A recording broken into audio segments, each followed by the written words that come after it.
Hey, everybody, listen up. I got mega huge news. Meat Eater Live is heading back out on the road. That's right. Join me and the crew. Clay Newcomb, Cal, Yanni, Spencer's going to be there. Phil the Engineer's going to be there. Meat Eater Live, headed back out. Now, when you get every ticket, okay, every ticket you buy, you get a signed copy of our new Meat Eater Outdoor Cookbook. This tour is celebrating the release of the book. Buy a ticket, get a signed copy, Meat Eater Outdoor Cookbook, wild game recipes for the grill, smoker, camp stove, and campfire, which I'll point out is a $38 value. Here's where we're going to go. April 23rd, the Mesa Art Center in Mesa, Arizona. April 24, the Balboa Theater in San Diego. April 25, the Grove in Anaheim, California. April 27, the Crest Theater in Sacramento.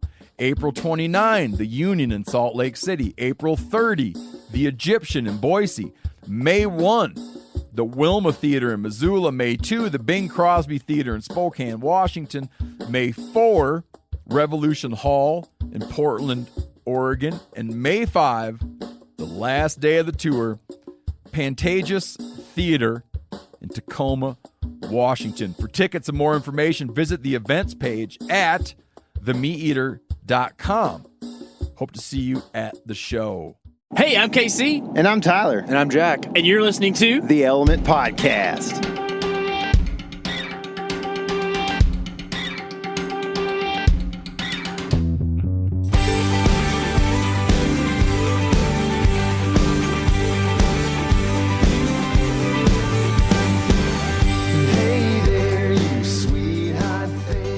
What's happening, all my woods people? We are back in Texas, but not very into Texas yet. We're actually a long ways from home still, and that guy might have an elk in his cooler right there. He might. Dang, he's got the white dust on his truck, you know. He do. That's how you know that's where he's been, dude. We know where we've been. And he's got an arrow. Dude, I've always wanted an arrow for my antenna. You know what I'm talking about? But those Day 6 arrows are so tiny, you can't fit it over your antenna. Oh, really? Yeah, they're the thin, like the micro shafts. Yeah. So, which is really great for shooting, but for antennas, not the best. Yeah, you can use your old arrows for that. That's right. When you upgrade to Day 6, you can just use your old arrows. Just cut them all. I actually have a bunch in my case with broadheads on them. Let's do it. So KC loves that. They're in there. You were actually talking about how you every time you pull out a Day 6 broadhead out of your quiver, you're like, oh, got to be very careful of my string here. Oh, it makes me real scared. Yeah, because I used to shoot those mechanicals that it kind of folded up,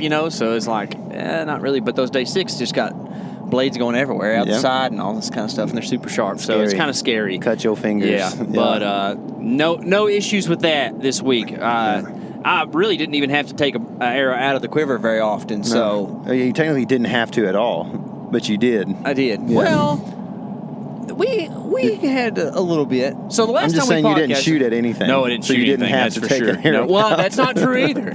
But I didn't have to take a broadhead out. Yeah. I did not have to take a broadhead out. That's true. So the last time we all sat down and had a little chat, I guess it was the last long-form podcast. Hope y'all are enjoying the Big Buck Breakdowns, by the way. Go listen to the last one we just did with Brian Grossman. G-Man. Really good one, dude. G-Man is like a legit, good, just kind Southern man, and he killed a big buck on public land, so go check that thing out. Hope y'all are enjoying those. But last week before that, we actually podcasted on the way to elk hunt, and today we're podcasting on the way back from the elk hunt. Yep. And like Tyler said, it was the elk hunt. It was an elk hunt. We had some good times. We had some bad times. We had lots of times. It was a roller coaster of events. We'll see what happens. But we actually said we'll see what happens on an interview. And then KC jumped off the mountain. It was real funny. Oh, no. Okay, you remember? It's pretty funny. Yeah. Yeah. So I don't know if y'all ever noticed this or not. I mean, the two of y'all in the vehicle do. But if you watch YouTube videos or even the most professional Will Primoses of the world, at the end of an interview, while they're in the deer stand, they'll say, "We'll see what happens." And it drives me nuts. Kind of like there's a lot of big hunters out there, right, Jack? Yep. Yeah. Huge. Huge hunter. Huge hunters. Jack actually has a friend named Wee who's a big hunter. Yeah. That's ironic. No, he's a little hunter. He's a good hunter, but he's a little hunter. Well, Jack's learned exactly. apparently. He's got it. You know what was one of the most disappointing parts of the trip for me was when we climbed 2,000 feet up and got in touch with some big hunters. Some big hunters, man. Speaking of big hunters, I'm going big fast through this town right here. So I can slow down a little bit. But, yeah, so we probably aren't going to give y'all, like, just a week breakdown. Y'all can check out the video. I think there'll be 2 videos from this hunt, Maybe. right? At least 2, I think, yeah. Might do, like, some little special stuff because there's some cool things that happened. We'll let the cat out of the bag right now, though. We did not kill an elk between the 2 of us. The 3 of us. Jack was there for the whole thing, but Tyler and I were the tag holders. Day 1, we had an absolutely stellar day 1, I would say. Yeah. Had a tough morning, but the afternoon we had 2 different opportunities at 3 bulls. We was at full draw twice. Yeah. You were at full draw, and then both of us were at full draw on the second bull. I think we should have just been like, all right, 1, 2, 3, shoot. And one of our arrows would have made it to him. Made a good shot. Yeah, exactly. That would have been pretty cool. We should have. So, and that bull was a good bull. Yeah. He was. Man, 5 by 6. Yeah, they weren't talking at all. And truth be told, I didn't do any bugling that day. Actually, left the bugle tube at the truck or at the camp. We packed in quite a ways. I think it was close to 2 miles walking straight line, but we gained I think 1,200 foot of elevation. 12 million, I think. Yeah, I think so, something like that, to get to camp. Too much. And so, as soon as we got to camp, we saw that there were more tents there in the backcountry, so that's always cool. Mm-hmm. But anyways, spirits were still high. I got out the next morning, saw those. So we had a tough morning, saw a bunch of sign, and decided to dive off into some pretty deep stuff. Got the wind in our face, and we're just stalking pretty much, and that's how we got both of our opportunities. Yeah, was just kind of walking around, and it was quiet, man. Oh my goodness! If there'd have been a 10-mile-an-hour wind, we might have walked right on top of them bulls. Yeah, man. And I think those first bulls may have already been on their feet because I saw him out in that meadow. You know, I saw so. Truth be told, Tyler worked his tail off last year with me as a camera guy while I was a tag holder. So we really want to try to get Tyler a shot, and that's really we said. Anytime we were calling to elk and stuff, we Tyler was the shooter, and this isn't K.C. being selfless. It's just what we wanted to make happen. So whenever we saw those bulls, it's like Tyler right there, and I see him a lot because I'm in the front because I'm navigating, and man, we almost got it done real quick right there. Mm-hmm. You really passed up a shot that I think that a lot of guys would have taken on an elk. The bull stopped at 50-ish yards and right behind a spruce tree, right? Well, yeah, I mean, he was technically a big portion of his body was between trees. Yeah. And it was just, I mean, if I was to shoot as close to that tree as I possibly could towards his shoulder, I would probably not still hit lungs. I would probably be a liver shot. I mean, it was pretty much a center punch shot. And felt like I knew from the moment he stopped that I wasn't going to shoot the shot. Mm-hmm. But I felt like maybe there's an opportunity for me to step around.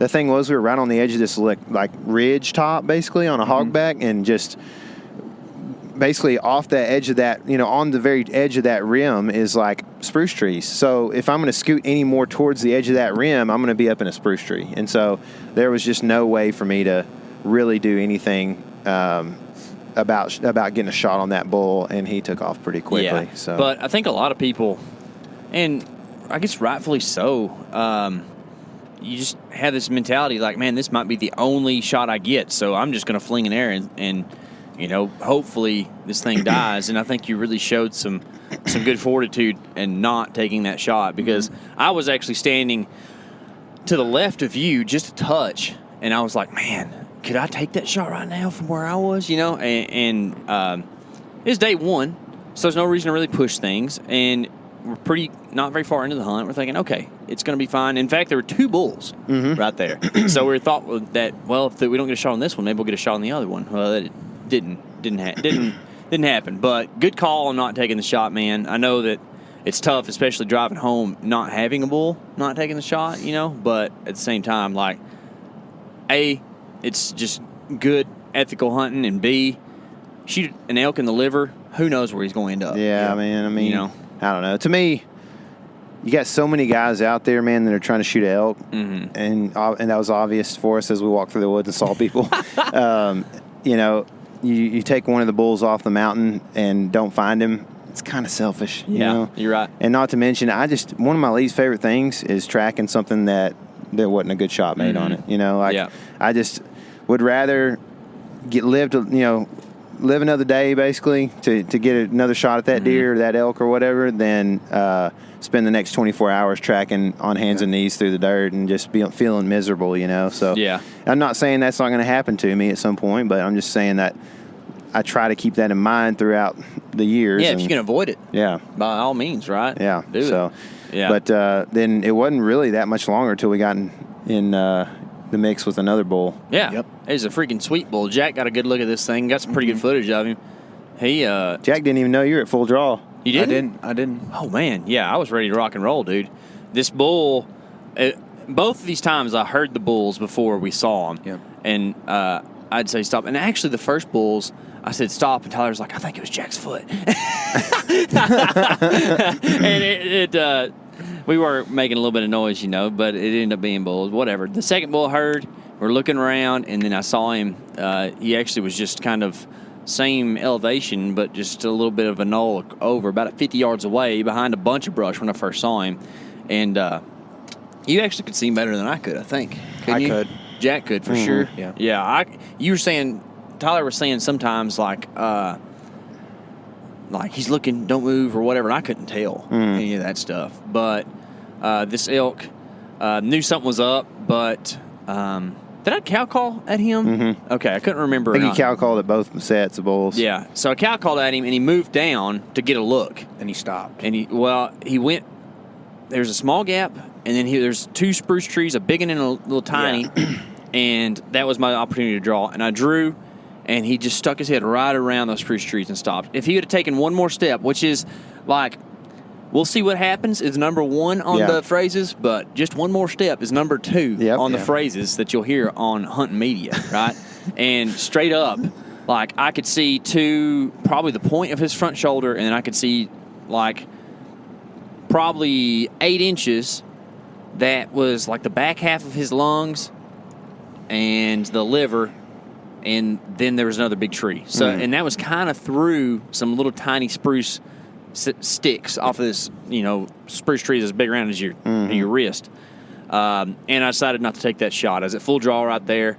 How long were you at full draw? About a minute, I think. Because I hit the record button, and by the time the bull ran off or walked off, it was like 2 minutes and 50 seconds. Yeah, I did not have to do that like I did last year, which was like 2 minutes and 50 seconds. I knew, I just got tired pretty quick, and I knew that, like, me being at full draw at 50 yards on this bull, I'm not going to be able to pull off a shot after once I start getting a little bit tired. If he's at 20 yards, I'd have held it for a while, but like at 50 yards, you got to really be locked in, focused, and not quivering to make a good shot. On an animal as big as that. Too. Yeah, that's right. And dude, what'd you think about like how big an elk looks at 50 yards? It's pretty crazy. They look like just elephants out there, Yeah. But I had to let down on that. And what was weird is that he didn't spook at all when I let down. Like, he didn't even move. After K.C. let down, the bull literally looked away maybe 30 seconds later, and then took a few more steps and got to another point where there was an opportunity to maybe shoot at him. And I was like, I had a look, but there was about 3 little twigs in the way that were like just big enough to not feel comfortable taking the shot and just in the perfect spot. And so, like, really, I needed one step of my own to I was going to step uphill towards you to get a shot. And he looked away, and I was like, here we go. And so I start to step uphill, and he looks back, and I stopped. And I should have just stepped up and just drawn back, knowing that he had just looked away after you let down. And he looked, and I should have just stepped up and drawn back and shot him at 50 or whatever.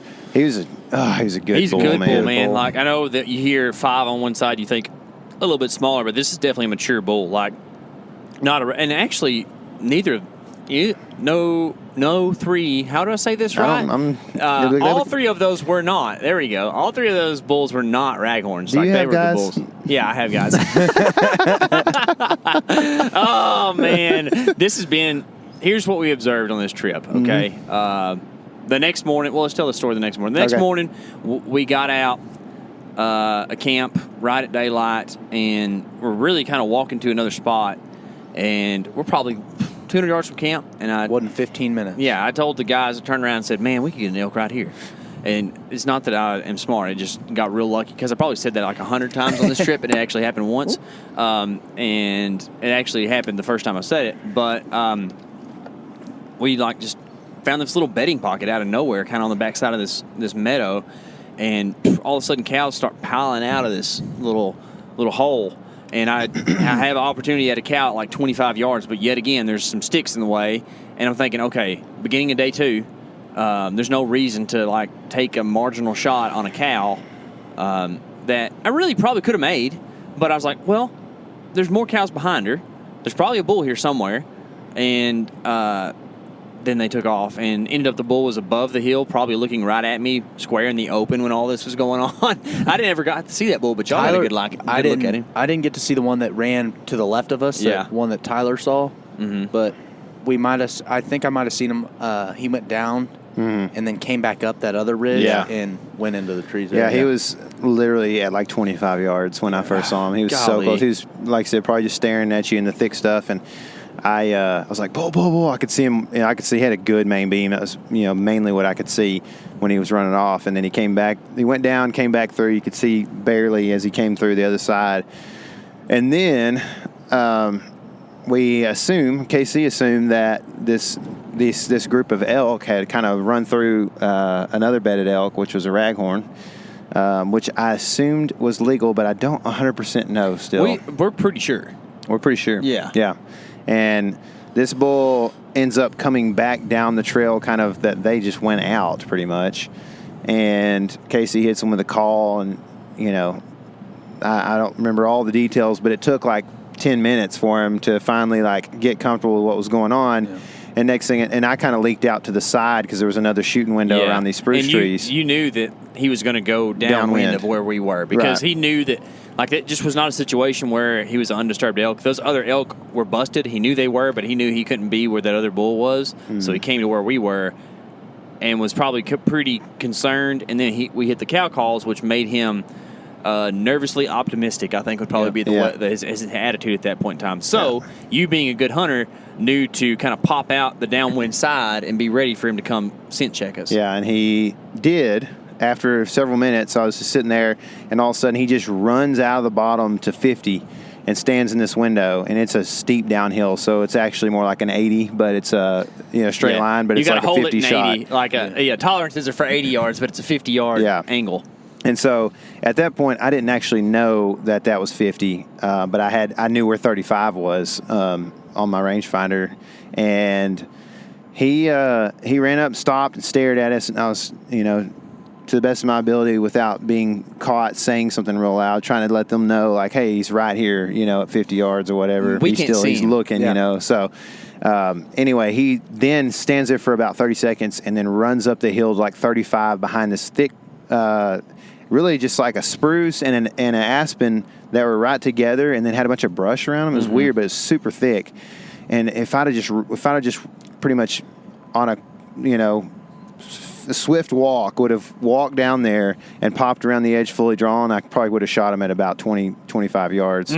But I couldn't see him when he came up to 35. I knew he was really close to downwind at that time. Yeah. And next thing you know, he's trotting off, downhill back where he came from. And so that was pretty much our last elk experience. Yep, that was our last elk encounter. And man, we shoot these heavy day 6 arrows because you always want to be, or one of the reasons you always want to be prepared to like deal with hitting something that you didn't know, and it's always better to like have minimal deflection and all that, but at the same time there's no reason to like induce those situations, So even though we have the equipment that can make it happen, like why put yourself in that situation where you might wound something instead? So I think that we made some pretty good plays there. It does stink to leave Colorado not filling elk tags, but at the same time, it would be way worse to leave Colorado not filling out tags with one dead somewhere you couldn't find. Yeah, and spending an entire day instead of hunting, you would always look back and go, man, if I just hadn't shot that, we probably would kill one the next day real easy. Yeah, you know? And that was kind of our thing too. Is like we definitely weren't forcing shots because that all happens in a matter of 24 hours, right? Yeah. Because the first 2 bulls we saw was. We're like at first evening. Yeah, it was like 4:30, and then it was probably earlier like 16 hours. Yeah, yeah, it was not well under 24 hours. Where we had all exactly. the encounters. So we're thinking, okay, it's gonna be great, and then after that, it just shuts down, and all we see are dudes and grouse after that, and a couple bears. So I stalked a bear just to have fun with it. Jack was having no part of that. So he asked Tyler if he could just stay back there and film. So, but we got him some grouse. Man, that was cool. Yeah, we got really a couple cool. in the cooler, and I. Speaking, we were talking about taking arrows out of the quiver. I did take an arrow out of the quiver and shoot a grouse with it. Yep. So got that done. Found out that we can't talk after about 6 days of hunting elk. Yes, that was the big takeaway from the trip is that the cognitive abilities just go way down. Yep. You'll hear us use a lot of 2-syllable words on this podcast. It's because 3 or more gets pretty tough. Yeah. And we also like to use words in the wrong order. That's right. So we did a little more hotel staying on this trip than what we expected because after that we hunted a million different units. Yeah, we 4 units. 4 units. We decided to leave our unit and go elsewhere after day 3 where we saw dudes and grouse. Lots of dudes and grouse. for the dudes and grouse. Yeah. It was crazy. Met some cool dudes at Trailhead, though. Oscar and Tyler, if you're listening, what's up, dudes? Anyways, we stayed at hotels a couple times, and Tyler is, kind of the hotel master. I'm the navigator here, and Jack holds down the back seat making oatmeal. Not really. Tyler's calling the hotels to get us a place to go. And he says, he's trying to say, do you guys have? He says, do you have guys? Do you have guys? They're like, well, a couple. It's just funny. A lot of funny things happen. That's kind of the really cool thing about going on an elk hunting trip with good friends, and truth be told, Jack and us are like kind of a newer friendship, but it's going well. Yep. Jack did a good job this week, especially being tough. Jack, you might have mentioned that you weren't quite as physically prepared as you would have liked to have been. Yeah, is that right? For sure. Yeah, he took a 5-mile walk with his mom before the trip. In cowboy boots. So he was working out a little bit, but I could tell that Jack was putting it to it, man. He definitely didn't slow us down any. But I think the last couple days, he kind of subtly let it known that he didn't really feel like climbing more mountains if we were okay with it. And like I said, we're not going to give you all the whole week breakdown because after that, quite frankly, it gets kind of boring. But we did jump around to 3 other different units.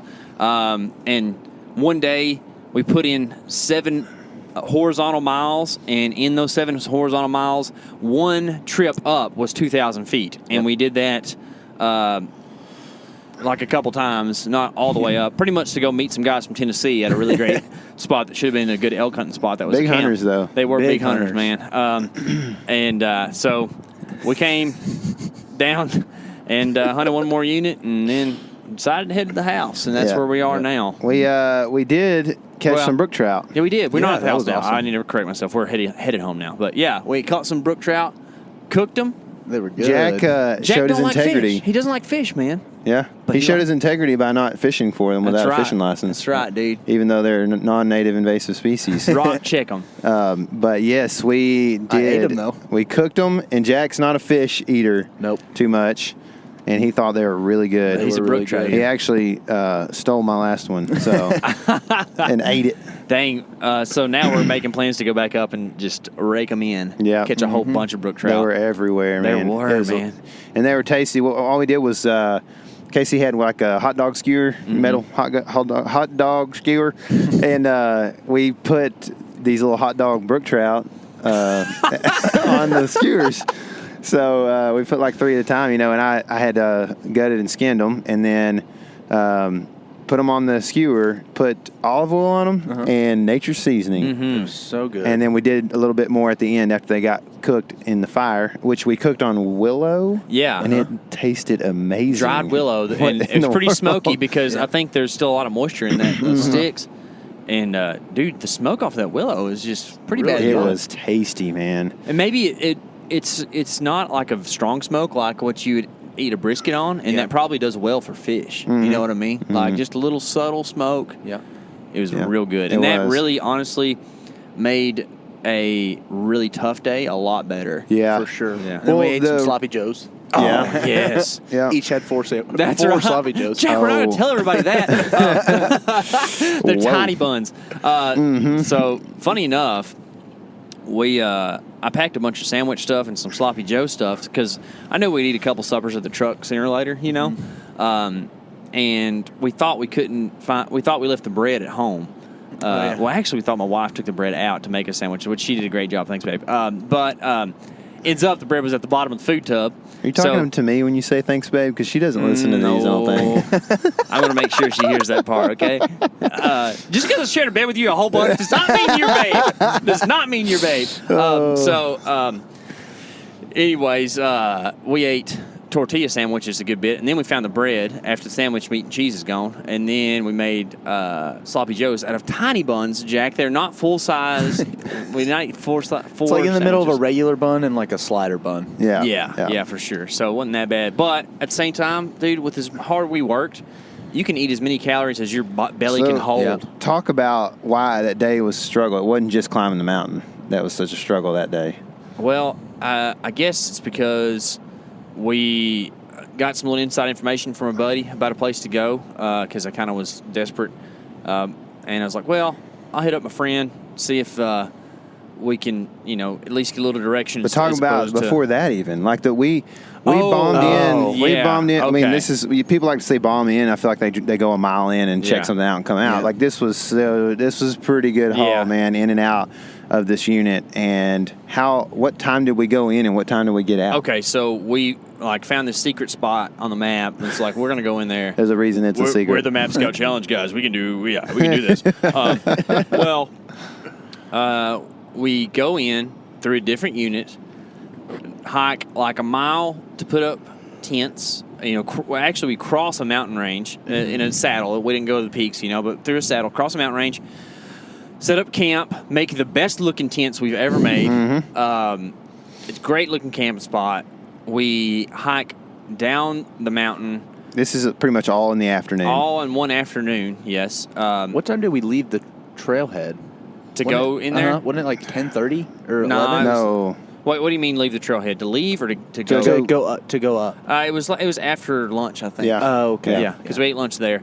And then we went down the mountain, probably 800 vertical feet, maybe a little more, to go glass, big bottom. And total silence, no water, no elk sign, nothing. And we're all sitting around highly optimistic as soon as we sit down, and then by the end of our time there glassing, we're like, man, do we need to make a new plan? And actually decided to go in and go out in the same day. So we hike back up probably 2 miles to camp, gain 800 vertical feet, pack up camp, Eat. Yeah, we made Mountain House right there, ate, and then went to the truck. All in the dark. Got to the truck at 10:30, and then drove all night long across the state to go to What time did we park just on a random BLM pull in and start sleeping? 2:50. And about 4:45, we were headed out again. Yes, yeah. I'd set my alarm for, I think it was 4:45, and I rolled over a little bit before that alarm went off, and then here we go again. And pulled into our new unit about 7:30 after I ran over a rock, cut my tire, and had to change tire. And then we went hunting that day and hiked about 4 miles, gained about probably 1,500 feet that day. I didn't get any sleep that night either. Jack, listen. He didn't get any sleep. Here's the thing with hanging out with 20-year-old. They can sleep anywhere. Dude, we put him in a Tupperware in the back and let him sleep for 7.5 hours back there. Listen, I ran over a rock the size of a basketball in my truck. The 4-wheeler almost came out of the truck. Jack didn't wake up. He didn't wake up until we stopped because he smelled a biscuit. Yeah. And that's why he woke up. Yeah. We stopped and got him. We got Jack a McDonald's when he's asleep. Yeah. And then he got to eat it 2 And hours it sat later. like, yeah, I was sat there for And 2.5 mine had hours. cheese on it, and y'all's didn't. Yeah.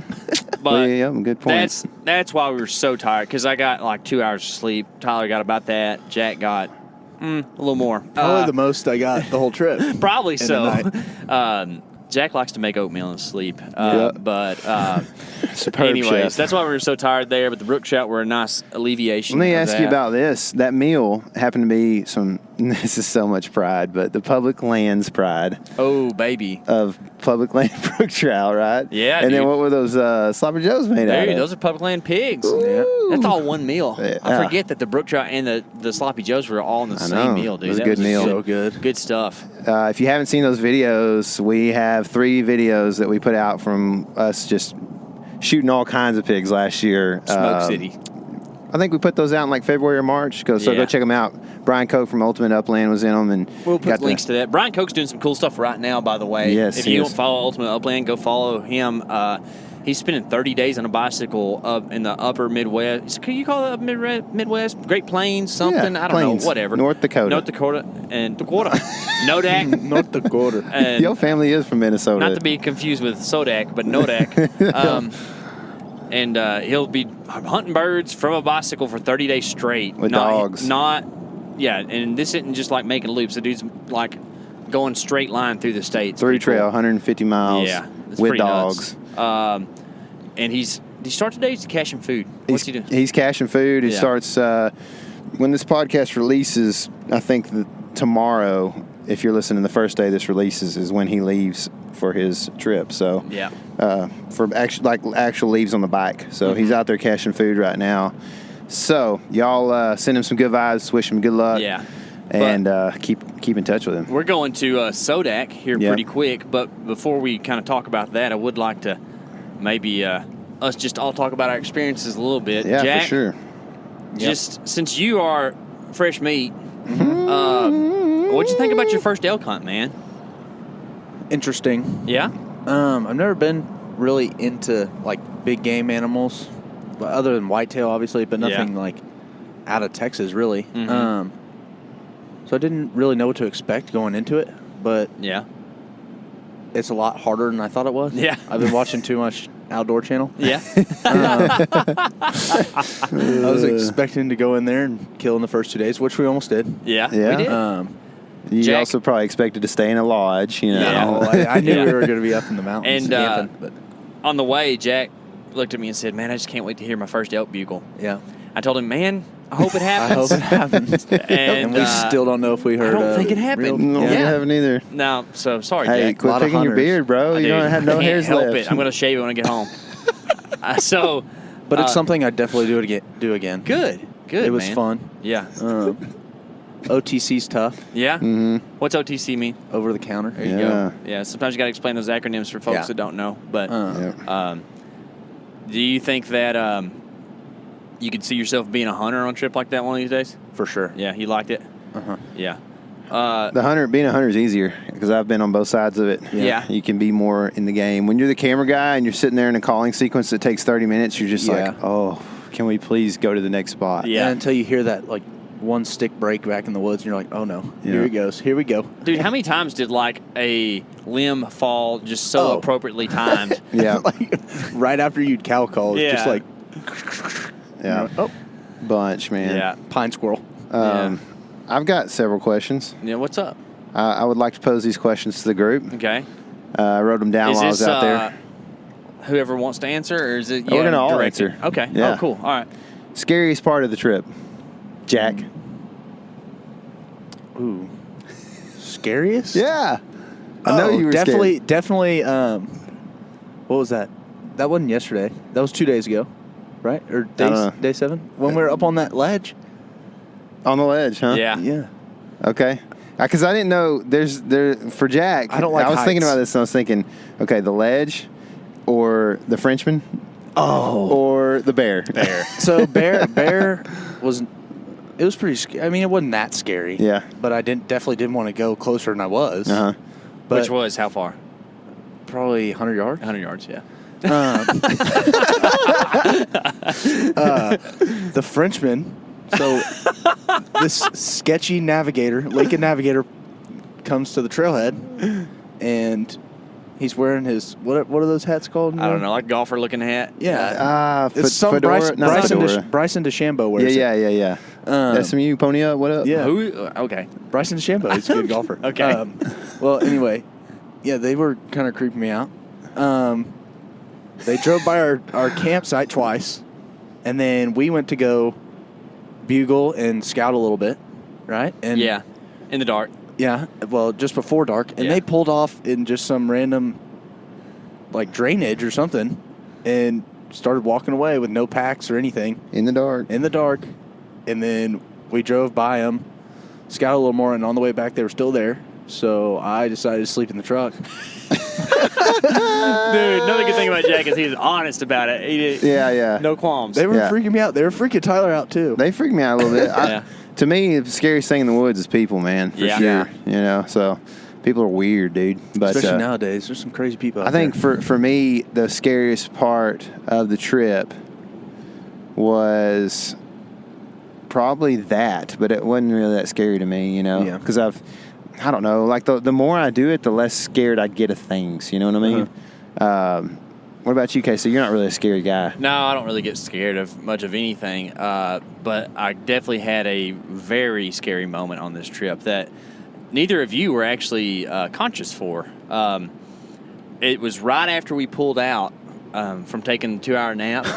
Oh, yeah. And it's the middle of the night. We're driving down this very twisty kind of pass road through the middle of the state, and I come around this. I'm on the inside corner of a big corner, right? So like the oncoming traffic is up higher, and we come around this corner. The speed limit's like 45. There is a dump truck going 70 miles an hour around this corner, and he is straddling the middle line. And this all happens in a flash, right? It's not like I'm looking way down the highway. It's like he's right there, and I crowd the shoulder as far as I can without hitting rocks. And the dude kind of just eases over, and we barely miss each other, probably by a foot, you know. But like in the middle of the night, when I'm halfway sleepy anyways, that is scary because that was a truck eater truck is what that was. Yeah. Like he would have turned us into a can of sardines. I was actually awake for it. I just had my eyes closed. So was I. Y'all was were both awake. making oatmeal, huh? Yeah. Yeah. I was definitely awake. Jack is definitely awake. Yeah. No, I could not. Every time you'd hit the rumble strips, man, I would freak out. You know, that was probably actually scarier than the Frenchman. And so, like after a few of those, I was so tired. But I still was like, I'm not going to sleep. So I just sat up and was fully awake. I wasn't really sleeping on the road and hitting rumble strips. You and I talked about this afterwards, but like a lot of times it is just kind of safer in the middle of the night if you kind of straddle that middle line, you know, or whatever. So I was kind of crowding that on those pass roads just because. I mean, when you get real tight against those rock faces, it's kind of sketchy. And that's what was kind of making those. But yeah, that definitely was my scariest thing. Yeah. Okay. Next question: best food that you ate, K.C.? The brook trout for sure. Jack, for sure. I might have to go with the sloppy joes. Okay. But man, brook trout was a very close second. Jack, you tried your sloppy joes with some new stuff on them this time. Yeah, mustard and pickles. Yeah. Is that that's really good? It's a good addition. Really good. Onions would have been really good too. Yeah, they would. Along with it. Yeah. I'd say brook trout for me too. What about something that was prepackaged? Lasagna. The Mountain House. Mountain House lasagna is yours? That was mine. Sure. So you're going for Mountain House probably is where the question's kind of leading. It's just food, man. Just food, yeah. So for me, Skippy makes peanut butter company, right? I think they might be owned by Coca-Cola or something. But we found these. They look like those baby food squirters. You know what I'm talking about? What would you call that? I don't know. They screw top, you know. Yeah. And it's like a prepackaged deal. So instead of taking a jug of peanut butter like I did in the Black Canyon, you can buy this little Skippy. It's 5 servings, but we actually made it last longer than that because we have... It's kind of an add-to thing. Yeah, exactly. You can put it on your granola bars or whatever. But Snickers. you just squirt you out a little peanut butter. Jack says it looks like a Chihuahua turd, but I don't know what those look like. That's from experience because I have a Chihuahua. It was tasty either way. I think that was definitely my favorite addition to, the prepackaged backcountry It's a hot tip, bro. Yeah. Snickers peanut butter for me, hands down. Ooh, I thought you were going to say something different. No. You're a big fan of those buffalo chicken packages. Those were good. Those were good, yeah. Yeah. Okay, Jack, what will you bring on the next backcountry trip that you didn't have this time around? Let's start the list. KC actually can answer for Jack. Go ahead, KC. Yeah, go ahead. A cup. A spoon. Spoon. Toilet paper. A pillow. Socks. Yeah, more than like 3 pair of socks. Toothpaste. Toothpaste. Oh, I left the toothpaste in the truck, so. Okay. Let's see. There's other things. There's a lot. Oatmeal. Food. I had oatmeal, but more food. Like more of like a lunch rather than snack food all day. Yeah. Man, there's others, but that's a pretty good list. We'll let you off there. Yeah. What about you, Casey? Like, what's something I would add to our kit that I didn't have? I don't think so, man. Okay. I mean, I think y'all did a pretty good job. We're doing pretty good. I think, honestly, takeaways, I would there's some things I wouldn't bring that I do. Yeah. Let's go to that. I mean, do you have anything that you would add? No, I'm the same way. I'm more of a probably take something away. Yeah. So I think that I bring too much A, cooking stuff, and B, water filtration stuff. Yep. Sawyer Mini is one that I would take away for sure. Yeah, we don't need that Sawyer Mini. We have a full-size Sawyer. I think a full-size Sawyer and the Steri-Pen, like having both of those, each of us having one of them is a good combo. Yeah. Right? And otherwise, my cooking stuff, I bring like 4 different ways to light my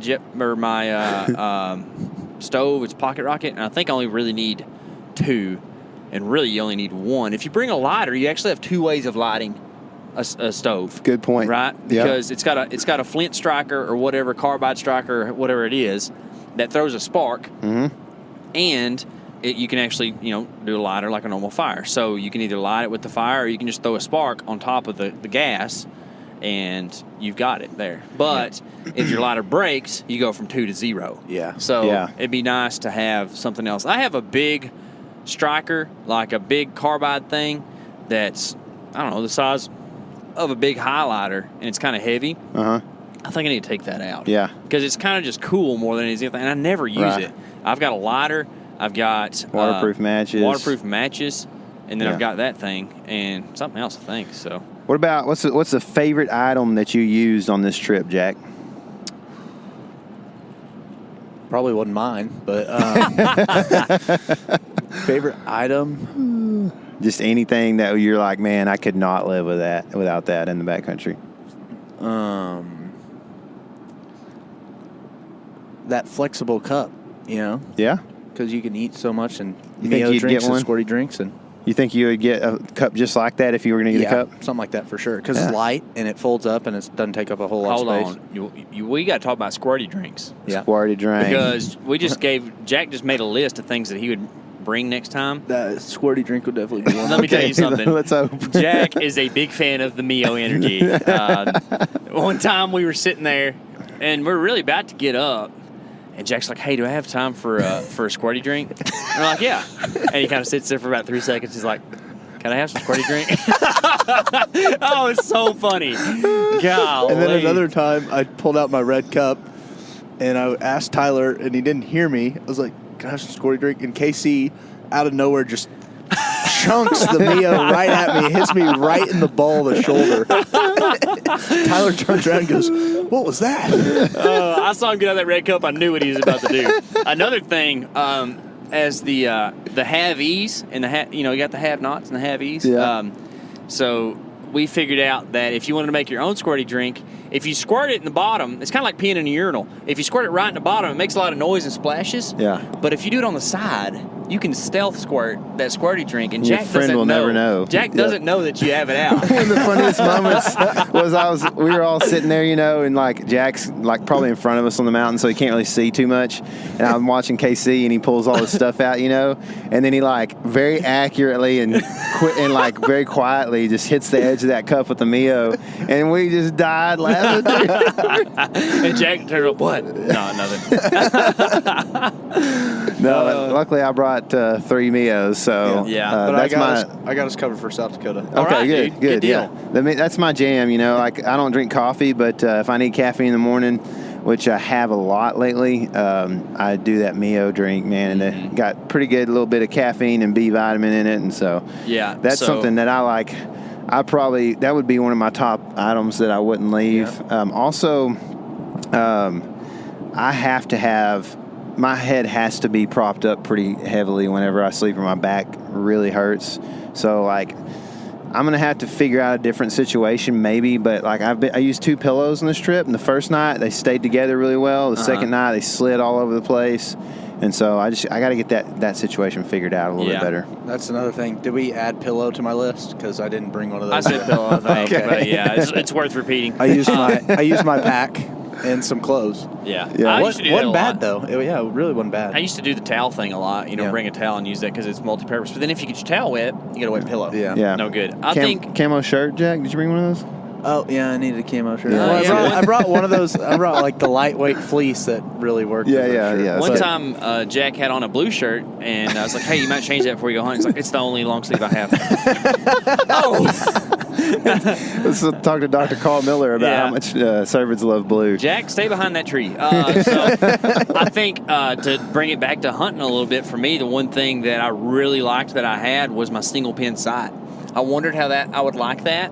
And maybe for whitetail it'll be a little bit different because they're much smaller. But hopefully it's not as frantic usually when you see a whitetail as it is an elk. But with my single pin sight, I can set that thing on 30 and know that at 20 yards, like if an elk's, you can kind of tell when an elk's closer than 30 yards, right? Just know that aim at the bottom of his vitals and no problem are you going to hit him in the breadbasket. And if he's out at 40, just know aim at the top of the vitals, and you'll probably hit right in the middle of the heart, right down in the lower of his chest cavity. So I really liked having the single pin sight. When I was drawing an elk, my sight picture was so clean. And you're not just making this up because you've shot your 30 at 20, right? Like what I'm saying is you're not just making this up. You have tested where your 30 hits at 20 and where it hits at 40. Exactly. Yeah, I did this in the yard. It's not just like, I know where it's going to hit.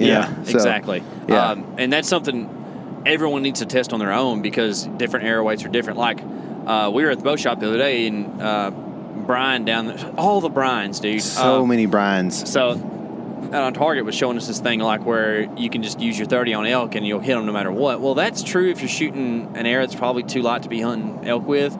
My 30, I can't do that at 50. But I can. I have tested this. I can hold at the top of his back at 30 with my 30 at 50.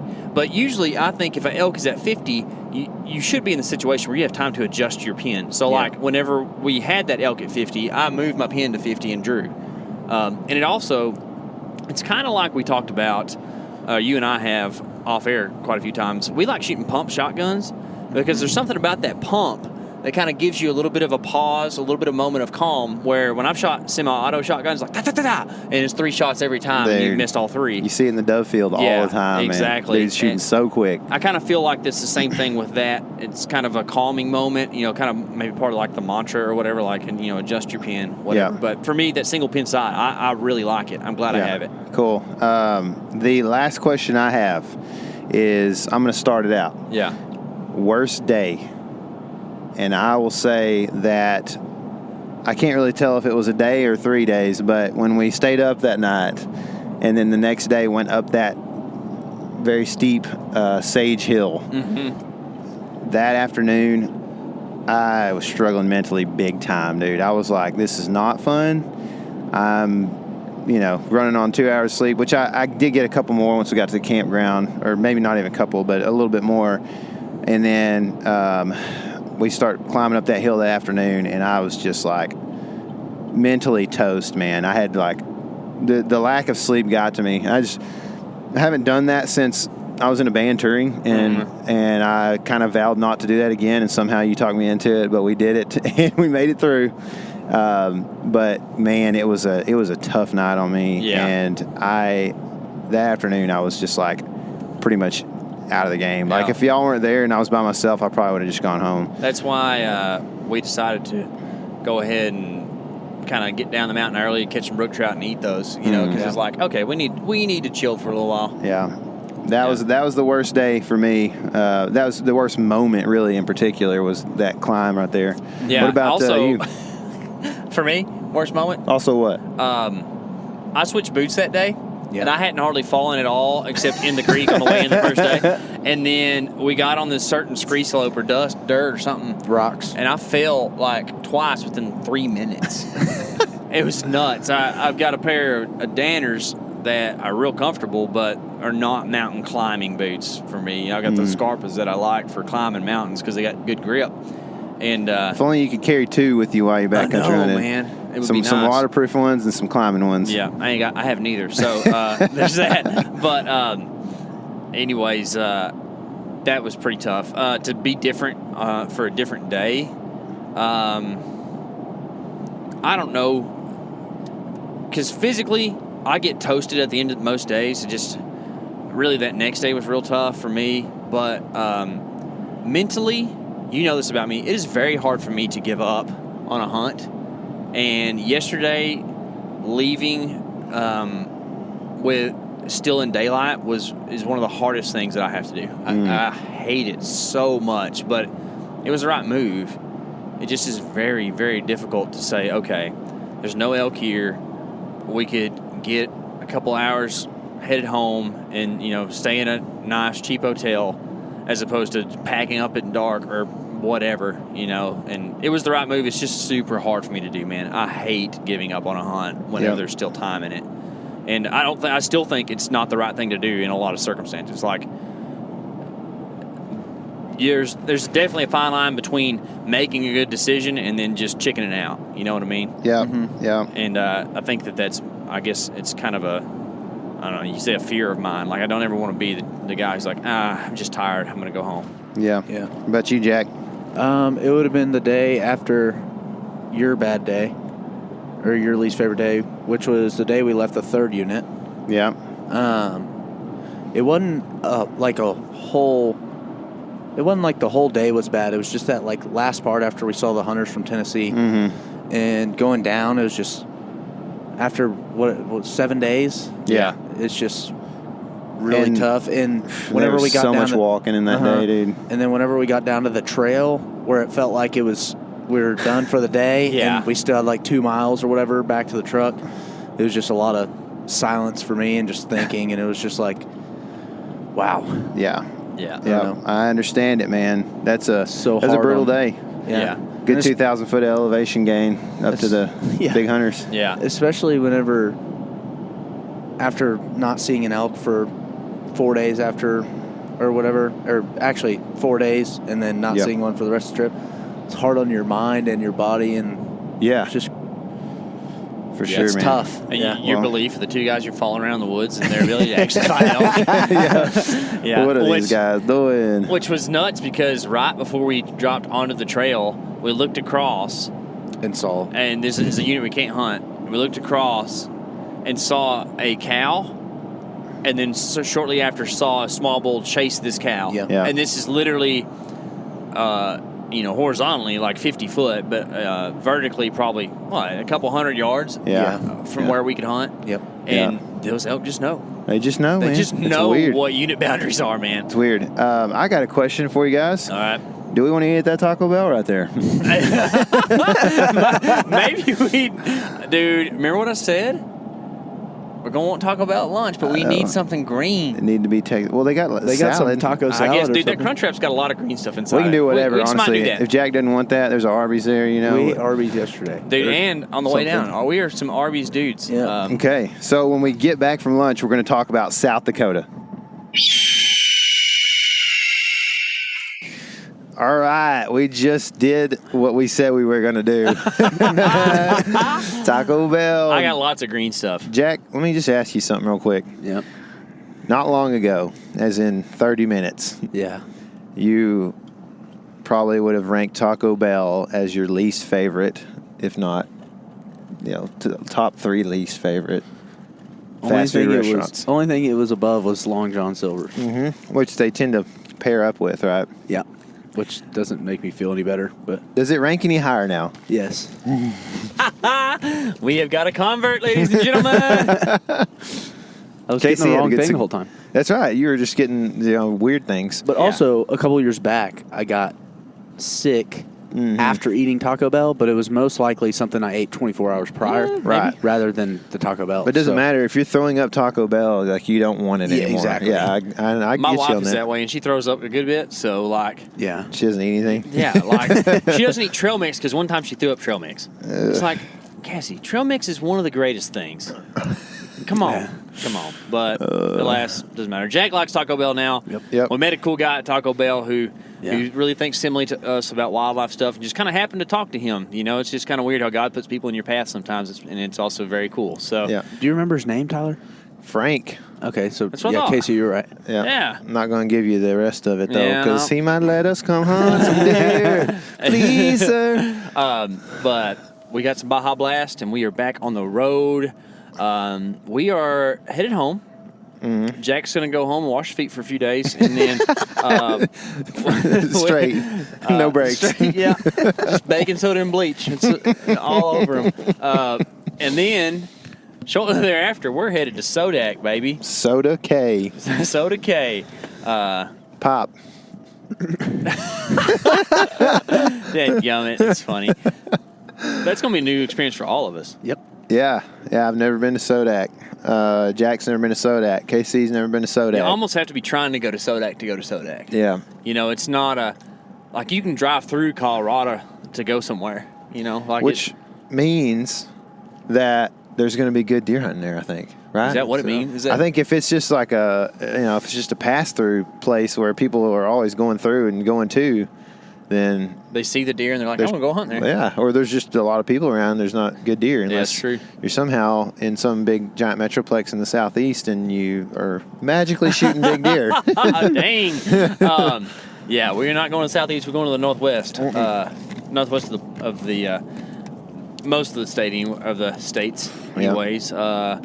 We kind of have a elk hangover right now. So, like we'd said before, what we're going to be willing to shoot in South Dakota is going to directly be a reflection of what we got to shoot in Colorado, which are grouse. So now, pretty much... Anything bigger than a grouse. Dude, yes. Does a pheasant count? Pheasants and grouse are probably a similar sized animal, but with the tail feather, can I shoot? It's not going to be in It's season. going to be season, is it? It's going to be out of season. And I don't think... I'm not going to get a turkey tag, so... No. But here's the thing. Nowadays, you can buy tags for stuff online. Yeah, I know. So if we get up there and we see a bunch of turks, I might be like, let's see. But primarily going to be hunting deer. Like that is our function up there.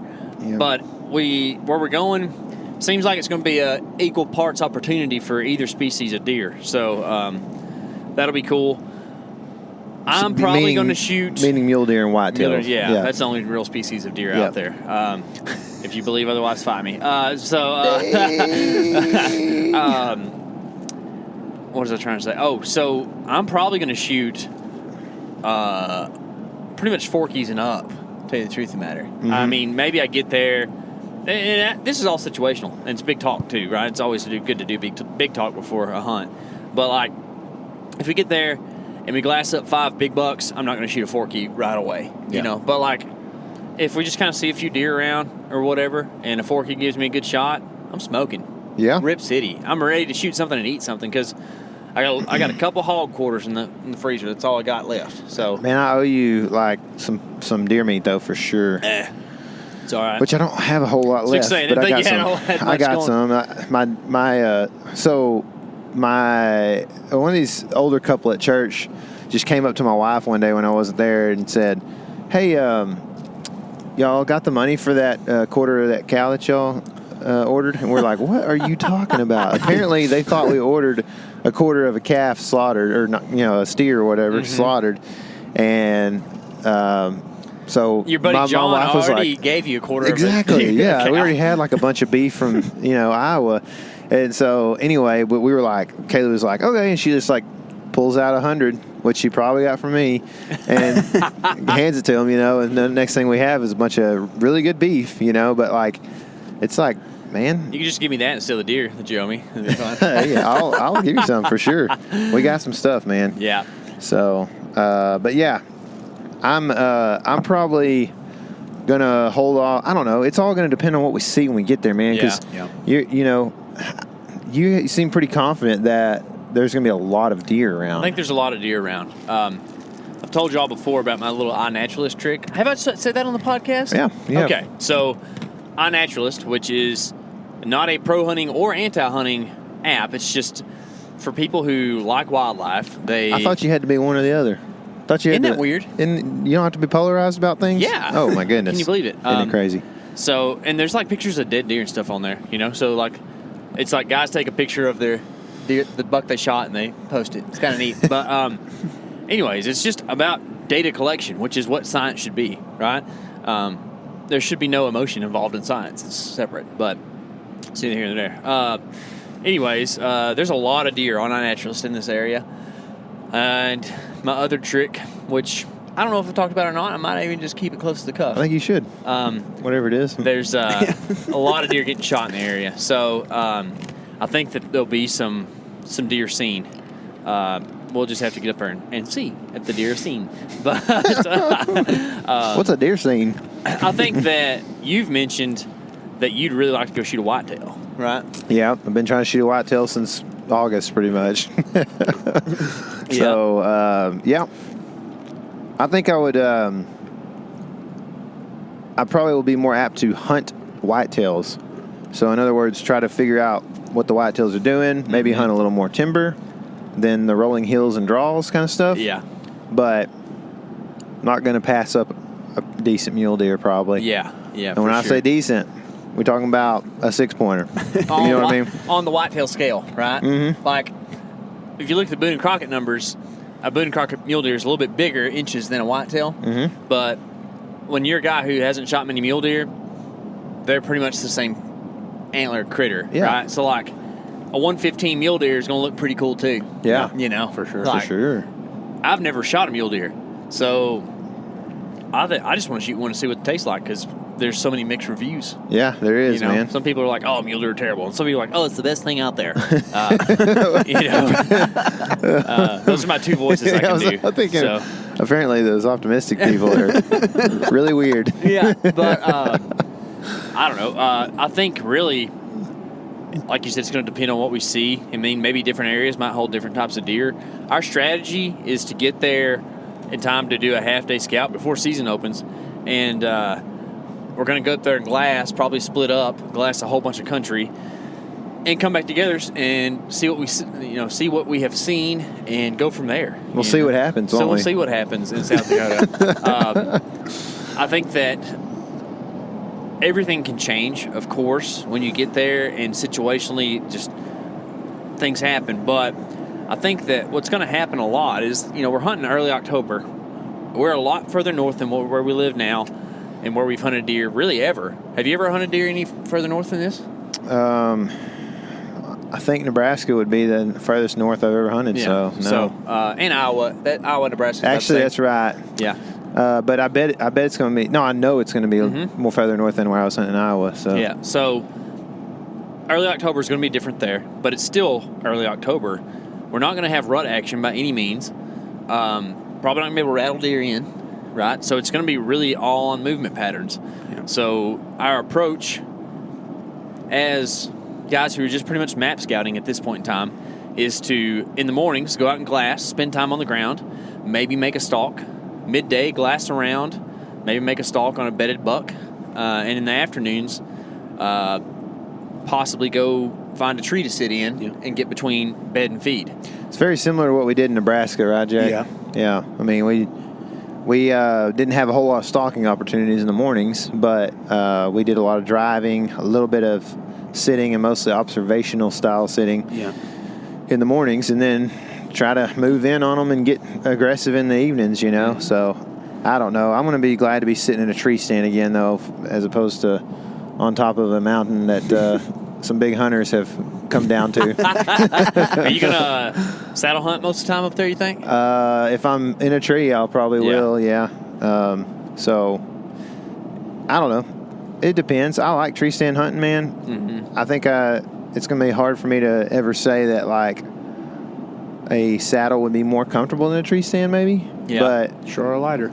They sure are, man. Yeah, if you want to talk about so overall efficient. comfort as far as the way your back feels when you hauling it in. I mean, the hour that you're walking in is going to be a lot more uncomfortable with a 13-pound plus stand on. Yeah, no kidding. So let me ask y'all this. Am I in the wrong for just really liking driving around looking for deer in a truck? No.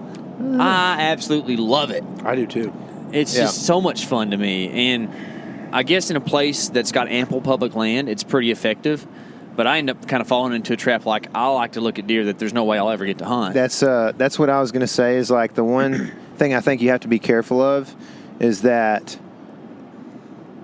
exactly, you know, like, and sometimes I'll notice where you're even like trying to figure that deer out or whatever's going on with it. And it's like, well, that deer's in the middle of 4,000 acres that we'll never hunt. You know what I mean? It's like we need to move on. But I know that there are also things to be learned from certain deer. Like what you're saying there, you're right. I do like kind of just, I don't know what you call that, but the way I look at it. Viewing. Yes, exactly. I do. I love looking at wildlife. Like on the way home from Colorado, we saw 60 elk in the middle of a pasture. There's no way we're going to get to hunt.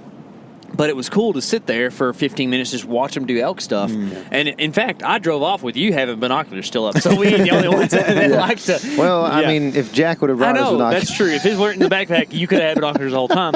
But, anyways, the way I look at it, which could probably be wrong sometimes, but you say if I'm like trying to figure out deer that there's no way I'll ever hunt, it's kind of like sharpening a knife, where if I work on like game planning and scheming for that deer, maybe I've already worked through a scenario like that when I see a deer on public land, and I get to my like, what's the word I'm looking for? Like what I take away from it faster. Yeah. You know what I mean? I think there's definitely benefits like that. You know, I think that on an out-of-state trip though, like you have to figure out when you're wasting time and when you're actually learning something. You know what I mean? Because there are just sometimes when there's 3 does out in the middle of the field that you just need to be like, okay, whatever. You know, we got to go find a buck. You know, or whatever. That's the goal. And you know, assessing that and figuring that out quickly is, I can't explain how you would necessarily do that because it's so situational and because, you know, who knows what you could learn from something. But at the same time, like, I would rather be looking at 4,000 acres of public and trying to figure out 3 does than looking at 4,000 acres of, you know, private and trying to figure out a buck even, you know. Yeah, exactly. One other thing that we waste time on a lot, and we've talked about this maybe on this podcast already or this morning or something, but like we can be in some states and we're really trying to figure out permission on how to like hunt this one property or something, you know, and kind of fall in love with it, where up here where we're going, we really probably just need to ignore the private land because there's a lot of public land to hunt, you know, so there's no reason in trying to, well, there's not no reason, but it would be probably better time well spent checking out the public land and scouting it and figuring out where to hunt deer on it. For sure, man. Now, if we see a 200 somewhere, all bets are off. I mean, if we see a 160, I mean, exactly. But I think you're right. Like, I think that if, say, you're a dude that is planning one out-of-state trip this year, then maybe all summer you should have been at this point all summers figuring out private permissions, right? We actually had a guy recently send us some stuff where he went on kind of a double state leg of a trip or whatever, where he went through 2 states and hunted 2 different areas and killed some bucks, and one of them was on private, one was on public, and it's like this is exactly what K.C. and I try to do. We're not just hunting public because it's something that's trendy or people think we're awesome because we're doing it. We're doing that out of either necessity or efficiency, or otherwise we're trying to find permission to hunt on private. Like, we literally just started this segment of the podcast after lunch talking about a guy possibly giving us permission, right? Yeah. And so I think it's just a matter of just like, how can you use your time most efficiently to kill the biggest deer? It's a economics major's dream to write a graph out that shows where the most efficient point on the graph is of killing a giant deer and using your time efficiently through private land acquisition permission, acquisition, and public land map scouting. Cox School of Economics, SMU graduate. Why haven't you made that graph yet and posted it on the Element? I've forgotten how to do every graph, Come man. on. So, Jack Summers. Yes. Before we started season, you said South Dakota was the trip you're looking forward to the most. I think so. And you seem to really like the elk hunt in a lot of ways. Mm-hmm. And there's also some straight up just stink about the elk hunt. No pun intended there. Oh, dang. But what's it going to take for South Dakota to top the elk hunt? Kill. To kill. One kill. One, sure. we kill a buck, it's going to top the elk hunt? Yeah. What if I kill a muley doe? Probably You're not still gonna do top that. it. Yeah. Tyler's not going to shoot him in the doe. Day 6. Come on. Yeah. What is it about that trip that makes it be the one that's most exciting to you? South Dakota? Yeah. Probably just because you don't really hear a whole lot about it. Oh, okay. And if I we could agree. go in there and kill 2 bucks, that'd be pretty sweet. Yeah, it'd be pretty Man, cool. that would be so Jack's sweet. also going to be scouting for ducks the whole time Yeah, he we're is. there. Yeah. Probably same with Kansas, too. Yeah, he's Yeah. like, you don't hear much about it except for in the duck hunt world. Yeah. It's for real, man. Yeah, I'm excited about it too, man. Same reason. Like, you don't hear a ton about it. I don't know. A bunch of guys have kind of gotten on board with this antelope deal out there. I think this year, some. What is up with that? I don't know. I don't really know. Everybody's like, oh, let's go hunt antelope out there. So I guess it's because it's OTC. Yeah. And everybody's like, we can go do it. But the only way to actually kill antelope is if you have 8 guys in your hunting party and one of you actually gets to shoot it, Yeah. I think. So, Yeah. Or you got some good permission. that's right, dude. Which, yeah, I guess you can. South Dakota's got some weird things with private and public land as far as what is a legal license for whatnot. But either way, in about 1 week we're headed there. Mm-hmm. Tyler, if you're going to be realistic, realistically, because I can't be realistic. I'm just hype. It's just what I do. Mr. Hype. You're a realist, man. I try to be a realist, but man, I get so hype. If you were a realist, I would quit. Yeah. I need a hype man. Realistic, what's going to happen in South Dakota? Realistically, I have not done. This is sad to admit. I have not done very much map scouting because K.C. has 4,000 dots in South Dakota right now. So, oh, it's funny. I need to actually. I'll put this on the story Thursday. I'm going to take a wide angle screenshot of my phone, like the whole U.S. You're not going to be able to tell where one dot is because the whole thing is red. Because I've map scouted every state in the union. well, being that I haven't done very much map scouting or what you call sleuthing, I guess. I don't know a whole lot about the area. Yeah. I can only go off of what you, Mr. Optimist, have said, that there's a lot of deer there. Mm-hmm. And if that's the case, I think you shoot a forky.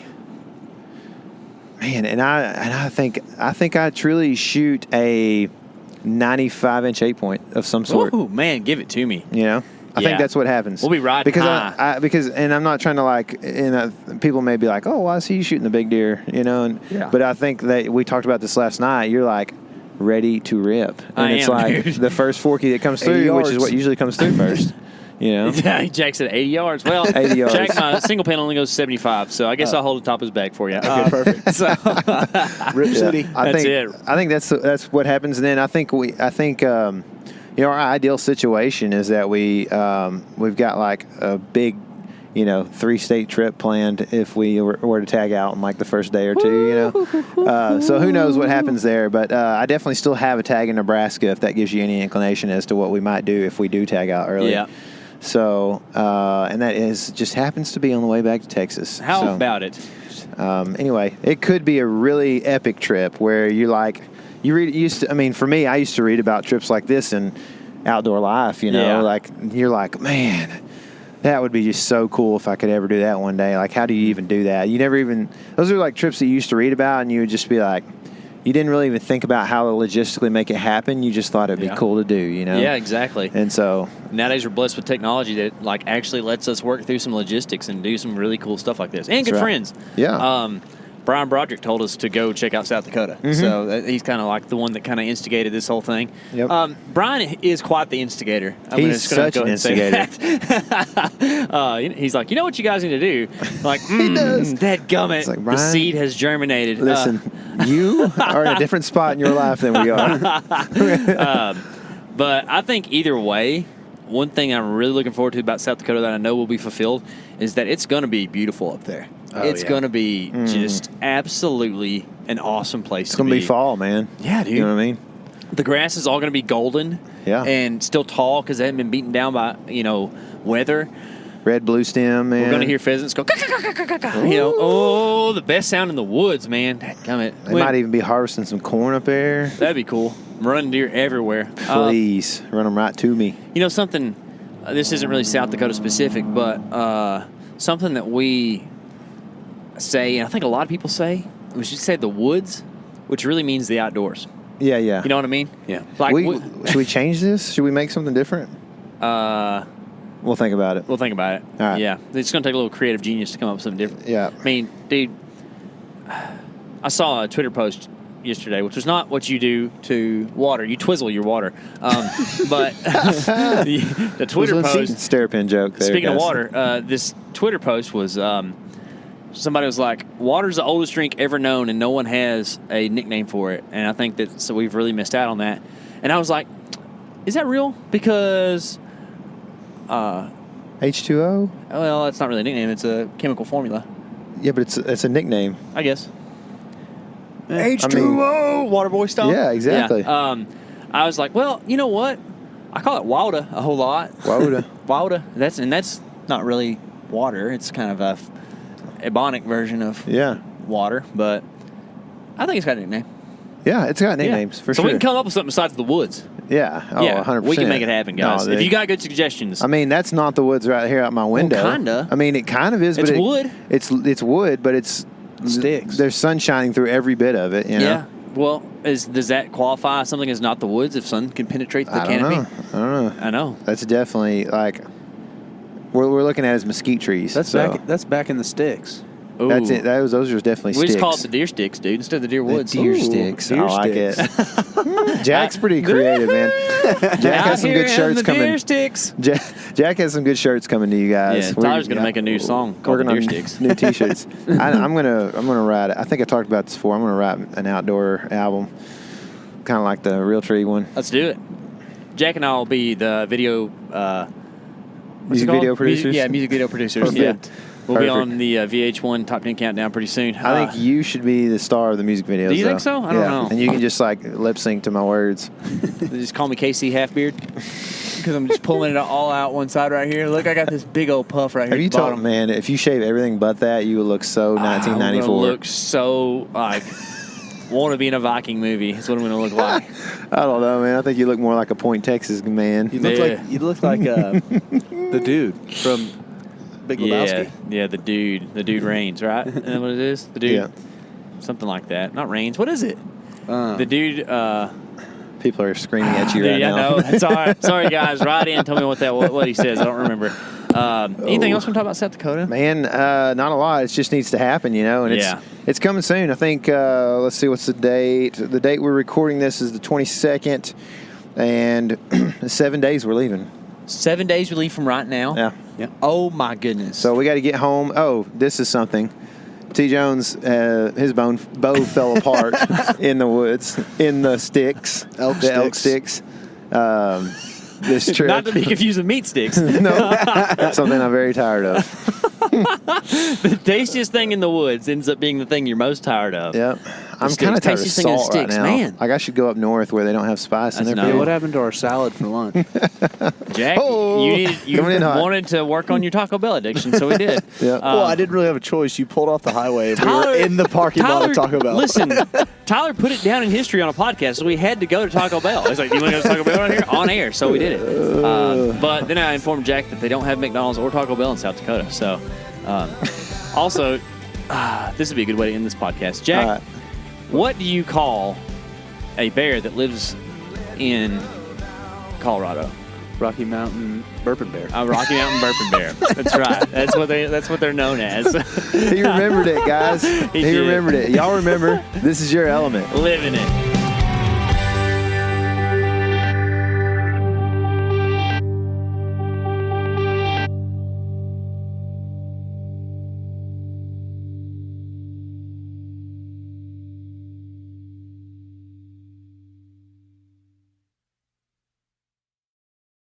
Hey everybody, listen up. I got mega huge news. Meat Eater Live is heading back out on the road. That's right. Join me and the crew. Clay Newcomb, Cal, Yanni, Spencer's going to be there. Phil the engineer's going to be there. Meat Eater Live headed back out. Now, when you get every ticket, okay? Every ticket you buy, you get a signed copy of our new Meat Eater Outdoor Cookbook. This tour is celebrating the release of the book. Buy a ticket, get a signed copy, Meat Eater Outdoor Cookbook, wild game recipes for the grill, smoker, camp stove, and campfire, which I'll point out is a $38 value. Here's where we're going to go.